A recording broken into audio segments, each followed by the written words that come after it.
Aqui está um resumo sobre Gradiva e a psique. Olha, essa novela alemã foi a primeira que Freud usou para ilustrar suas ideias, sabe? Mostra como a gente cria histórias para explicar desejos inconscientes que guiam nossas ações, muitas vezes sem perceber. Vamos aos pontos principais. Primeiro, a história. Um arqueólogo, Hanold, reprime o amor e fica obcecado por um relevo antigo, a Gradiva. Acredita que ela foi real em Pompeia e viaja para lá, misturando fantasia e arqueologia. Lá, encontra Zoe, conhecida de infância, mas não a reconhece, e projeta nela a Gradiva. Tudo isso por causa de emoções não vividas, como o amor. Segundo, a psicologia por trás. É um exemplo de confabulação, criar narrativas para explicar atos que vêm do inconsciente de coisas reprimidas. Gradiva vira um símbolo desse amor sufocado.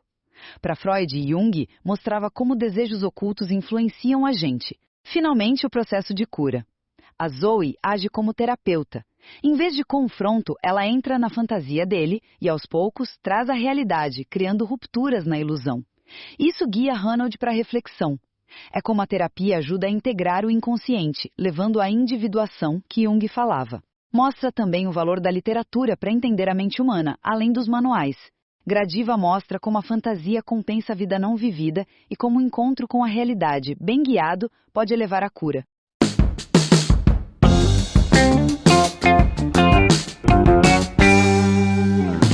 Olá, bem-vindos à nossa conversa de hoje. Vamos mergulhar numa história bem fascinante. Gradiva, uma fantasia pompeiana. É uma novela, né? Do século XIX, do Wilhelm Jensen. Isso. E o interessante é como essa ficção, essa história conversa com a psicologia, sabe?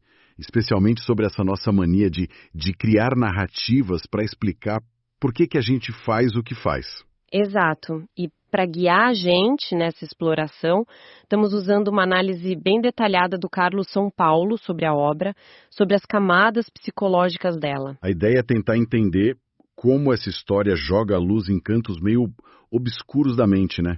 O inconsciente, memórias que a gente achava que tinham sumido, mas elas voltam. E como tudo isso se encaixa no autoconhecimento? Basicamente, a gente quer desvendar essas fábulas induzidas, como a análise chama. Essas explicações que a gente monta para nós mesmos. E muitas vezes sem ter a menor ideia de onde vem.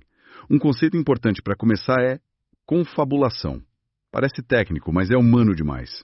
É tipo criar justificativas que convencem a gente, né?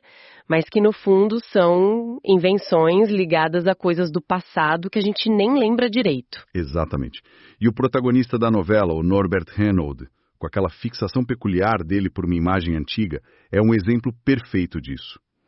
Ok, vamos desempacotar isso então. Começando pela confabulação. É como se a nossa mente preenchesse umas lacunas, sabe? Quando tem um impulso, um sentimento que a gente não entende de onde vem, talvez uma memória antiga reprimida, a gente vai lá e cria uma história que parece fazer sentido agora, no presente. São essas fábulas induzidas. E o mais doido é a confiança que a gente tem nelas, né? Total. Não é que a pessoa quer enganar. Ela acredita mesmo naquela explicação que ela criou para si. E aí que Gradiva entra com tudo. É curioso que foi o Carl Jung. Ele sacou o valor da novela e indicou para o Freud. Ninguém menos que Freud, né? E o que Freud achou? Ele ficou fascinado. Ele viu ali na literatura e na Gradiva em especial um tipo de testemunho do inconsciente. Uma prova artística de como essas forças escondidas funcionam. Ele não só leu, ele escreveu sobre, né? Exato. Em 1907, ele publicou a análise dele, Delírios e Sonhos na Gradiva de Jensen. E o que marca mesmo, que a nossa fonte ressalta, é que foi a primeiríssima vez que Freud dedicou um trabalho inteiro para analisar uma ficção, para mostrar as teorias dele sobre inconsciente, desejos, sonhos. Isso, foi um passo ousado. Validou a ficção como um campo para entender a nossa cabeça, a psique humana. Isso abre uma discussão legal sobre o valor da literatura, né? Que vai além de só entreter. É quase um complemento para a psicologia mais formal. Totalmente. Eu lembrei de uma citação que a análise traz do Gaston Bachelard. Ah, sim. Os psicólogos não sabem tudo, os poetas trazem outras luzes a respeito do homem. É potente, né? Muito. E mostra como a literatura dá acesso a uma complexidade que às vezes escapa dos manuais das categorias. Pois é, para quem trabalha com isso, tipo psicoterapeutas, mergulhar em obras como Gradiva enriquece muito o olhar, ajuda a não ficar só naquela visão de sintoma, diagnóstico. Faz todo sentido. A ficção mostra essa imensidão de possibilidades de ser, de agir, de pensar. Com todas as contradições, paixões. Coisas que talvez um estudo de caso clínico não consiga capturar com tanta vivacidade, né? Exato. Precisamente. E o fascinante aqui é essa capacidade da arte de revelar as nuances do que a gente sente, da experiência subjetiva. Um personagem como o Reynolds, com essa jornada toda esquisita dele. E ensina pra gente sobre mecanismos psicológicos, repressão, projeção, como os símbolos se formam de um jeito muito mais vivo, mais encarnado, talvez até mais fácil de lembrar do que é uma explicação teórica pura. Ajuda a ter mais empatia, né? A entender a diversidade das experiências. Exato. Então, vamos conhecer melhor o Ronald. Quem é ele? Ele é apresentado como um jovem arqueólogo super dedicado ao trabalho, ao passado clássico, uma figura meio ascética, intelectualizada. Dizem que ele nunca amou ninguém. Vive ali entre ruínas, artefatos. Uma vida bem definida, mas talvez um pouco seca, né? Até que um dia, num museu em Roma, ele dá de cara com um baixo relevo. Uma mulher caminhando. E a imagem mexe com ele de um jeito inesperado, profundo. Tanto que ele arruma uma cópia em gesso para ter no escritório dele. E não é só a imagem toda, é o jeito específico dela andar que pega ele, né? Isso, o pé esquerdo firme no chão, o direito levantando atrás na ponta, tipo prestes a dar o próximo passo. Essa dinâmica o fascina tanto que ele cria toda uma teoria. Ele até dá um nome para ela. Gradiva, que quer dizer aquela que avança, aquela que caminha. E aí, o que era hipótese vira obsessão. Ele se convence que não é só arte, que é o retrato de uma mulher real de Pompeia. Isso, que teria sido pega pela erupção do Vesúvio e o corpo deixou um molde nas cinzas e o artista recriou. Uma ideia bem elaborada, mas fantasiosa, né? E ele não para por aí. Decide ir atrás dela. Sim, a convicção fica tão forte que ele viaja para Pompeia, o lugar onde ele acredita que a Gradiva viveu e morreu. Ele vai buscar vestígios, talvez esperando encontrar ela de alguma forma. Mesmo que isso não faça sentido lógico. É interessante pensar como esses estados de paixão, de fixação, podem levar a comportamentos quase obsessivos. Uma demência temporária, como alguns falam. A pessoa fica imersa naquilo. E do ponto de vista psicológico, o que pode estar por trás dessa fixação tão específica do Ronald por uma figura de pedra do passado? Pode ser uma defesa, né? Ou uma compensação. O Ronald, que parece ter reprimido a capacidade de amar, de se relacionar no presente, ele projeta todo esse potencial afetivo que não foi vivido numa figura idealizada. E segura, né? Porque é do passado, é de pedra, não tem a complexidade, os riscos de um relacionamento real. A Gradiva vira um depósito para tudo que ele não consegue viver na vida real. Exato. É uma fuga para um passado idealizado que impede ele de caminhar no presente. E ele chega em Pompeia e aí o impensável acontece. Ou melhor, o que ele esperava fantasticamente. Sol forte do meio-dia, que ele associava ao horário dos mortos. E ele vê uma mulher caminhando lá entre as ruínas. Com o mesmo andar. O andar da Gradiva, do baixo relevo. O andar que o obcecou. A cena é um choque para ele, né? A fantasia parece ganhar corpo. Se materializar ali. O primeiro pensamento dele é tipo, como assim? Ela não morreu séculos atrás.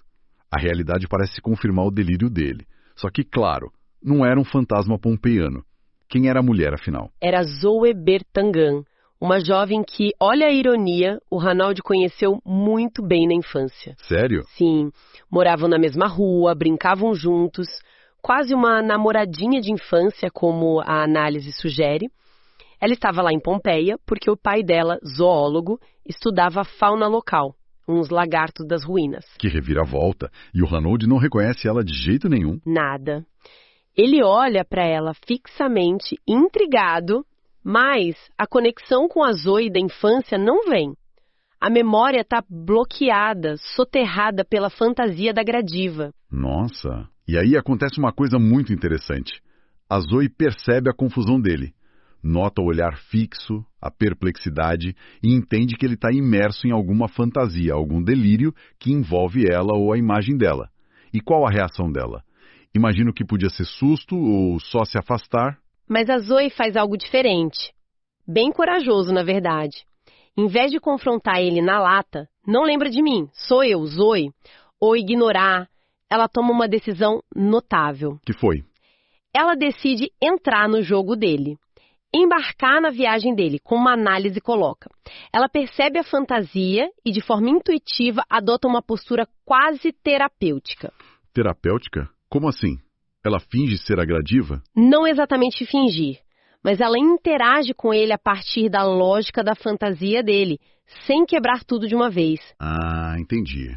Ela saca que um confronto direto talvez só piorasse as coisas, fizesse ele se fechar mais.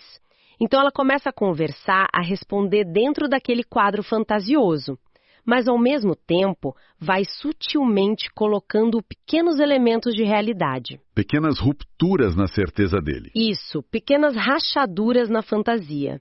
Gestos, palavras, informações que não batem certinho com a imagem da Gradiva morta-viva. Ela começa a plantar dúvidas, a fazer ele questionar a própria percepção. Um processo delicado. Muito. De guiar ele da confabulação, daquela certeza absoluta na fantasia, para a reflexão, para um contato mais genuíno com a realidade e com ele mesmo. Isso levanta uma questão importante, né? Como lidar com crenças muito rígidas? Às vezes, o confronto direto não é o melhor caminho. Essa ideia do Hanaud estar impedido de caminhar na vida afetiva e por isso criar a fantasia da Gradiva, aquela que avança, é bem forte, né? A análise até sugere que, às vezes, as nossas dificuldades hoje podem ser um jeito da psique tentar libertar o amor que não teve espaço para se expressar. Faz sentido isso? Faz todo sentido, especialmente se a gente pensa na psique como um sistema que busca equilíbrio, totalidade. Quando partes essenciais da gente amar, criar laços, viver plenamente ficam reprimidas, a psique tenta compensar. E as fantasias, sonhos, sintomas seriam essas tentativas. Podem ser vistos assim, sim. Mesmo que de forma distorcida, são tentativas de trazer à tona o que está faltando. As confabulações, nesse sentido, surgem para tentar dar conta dessas emoções desconhecidas largadas pela estrada da vida. E aí que os símbolos entram, como a Gradiva. Exatamente. O símbolo aparece nesse encontro. Consciência, a vida atual do Hanaud, a repressão dele, e inconsciente, as necessidades afetivas não vividas, as memórias esquecidas da Zoe. O símbolo Gradiva caminhando é uma imagem cheia de energia psíquica, condensa um monte de significados. Isso, e tenta expressar algo que a consciência sozinha não consegue ou não quer ver. E como a gente entende o significado desses símbolos? Não é só olhar para a imagem, imagino. Não mesmo. Para entender o símbolo, especialmente na visão junguiana, tem que conectar a imagem, Gradiva, com a vida da pessoa. Emoções, conflitos, contexto, tem que casar o teor da consciência com o conteúdo relacionado do inconsciente. Por isso, analisar a história de vida é crucial. Sonhos, afetos intensos, devaneios, e até pelo que Jung chamou de coincidências significativas. Sincronicidade. Isso, eventos de fora que parecem espelhar um estado interno, sem uma causa óbvia. É aqui que fica realmente interessante. A Gradiva é o motor dessa autorregulação para o Hanaud. É o símbolo que tira ele daquela estagnação, daquele amor unilateral pela pedra, pelo passado morto. Mesmo que leve ele para o delírio no começo. Sim, mas esse símbolo que bota ele em movimento, que força ele a encarar a própria angústia. Exatamente. E se a gente conecta isso com a psicologia, especialmente a junguiana, a jornada do Hanaud é um exemplo clássico do processo de individuação. O caminho de desenvolvimento psicológico. Isso, de integrar as várias partes da personalidade, incluindo as que foram deixadas de lado, reprimidas. A individuação busca compensar a unilateralidade da consciência, no caso dele, muito intelecto, pouca vida afetiva, para a pessoa se tornar mais completa, inteira. E a Gradiva é o gatilho que empurra ele nesse caminho. Mesmo que seja um caminho meio torto no início, ela é o catalisador. E a chave para avançar parece ser, justamente, questionar as próprias certezas, né? Sair das confabulações. Essa dinâmica entre confabulação e reflexão é muito central. Sem dúvida. É preciso se desvencilhar das armadilhas das certezas absolutas. E o jeito que a Zoe age com o Hanaud é um modelo disso. Para conseguir ajudar, para entender ele de verdade, ela teve que suspender as próprias certezas. Suspender a visão óbvia. Ele tá louco, ele não me reconhece. Exato. Ela se permitiu entrar empaticamente no mundo dele. É um espelho do trabalho do terapeuta, então. Entrar na fantasia para poder guiar a pessoa para fora. De certa forma, sim. Muitas vezes, o terapeuta precisa entrar na fantasia do paciente, não para concordar ou reforçar, mas para entender por dentro. E a partir dessa compreensão empática, oferecer elementos, perguntas, interpretações, confrontos cuidadosos, que criem fissuras, que promovam rupturas naquelas certezas firmes. Até que o objeto da fantasia perca o poder. Exato. Até que o objeto de suas fantasias se desnude, perca aquele poder total e a reflexão possa ganhar espaço sobre a confabulação. Mas a análise faz uma ressalva importante. A fantasia do Hanaud não era só uma repetição da infância com a Zoe, certo? Tinha algo mais ali, sentia um excesso, algo que transbordava a simples memória. E esse excesso é justamente o que deu origem ao símbolo potente da Gradiva, a mulher morta que caminha. Não era só a Zoe do passado. Era a imagem da própria capacidade de amar do Hanaud, que estava morta, petrificada, mas que simbolicamente ainda caminhava no inconsciente dele, buscando uma saída, um jeito de voltar à vida. E no fim, é essa morte simbólica que permite o amor renascer. Parece que essa é a dinâmica. Foi preciso que o amor morresse na sua forma antiga, reprimida, idealizada, ligada à pedra, ao passado, para poder ressurgir das cinzas de Pompeia. Um lugar de morte, mas também de preservação. Interessante, pois é. E aí se direcionar finalmente para uma mulher real, a Zoe do presente. O símbolo da Gradiva cumpriu a função dele, mobilizou a energia psíquica que estava parada e levou para um novo caminho mais integrado, mais vivo. Então, o que tudo isso significa? Se a gente fosse resumir essa nossa exploração de Gradiva, poderíamos dizer que a novela é uma metáfora poderosa de como o nosso inconsciente funciona. A gente viu como criamos narrativas, as confabulações, para dar sentido às nossas ações, principalmente quando as raízes estão escondidas. Exploramos o papel crucial dos símbolos, como a Gradiva, que surgem do inconsciente para tirar a gente de caminhos unilaterais, para impulsionar o crescimento, e vimos na interação da Zoe com Hanaud um modelo do processo terapêutico, um encontro empático que desafia certezas rígidas e abre espaço para reflexão, para transformação. Exato. E talvez como um pensamento final para quem nos acompanhou, vale a pena se perguntar quais são as nossas gradivas pessoais. Que símbolos, talvez nascidos de experiências que a gente esqueceu, de partes nossas que não vivemos ou de necessidades profundas não reconhecidas, podem estar sutilmente guiando nossas escolhas, mudando o que a gente percebe, talvez até prendendo a gente em certos padrões. Fica o convite à autoobservação, então. Relações que contamos a nós mesmos e que, quem sabe, estejam nos impedindo de caminhar mais livremente pela vida, de encontrar a nossa própria Zoe no presente. Uma reflexão instigante para a gente fechar a nossa análise de hoje. Agradecemos muito a companhia nessa exploração de Gradiva e dos caminhos surpreendentes da psique.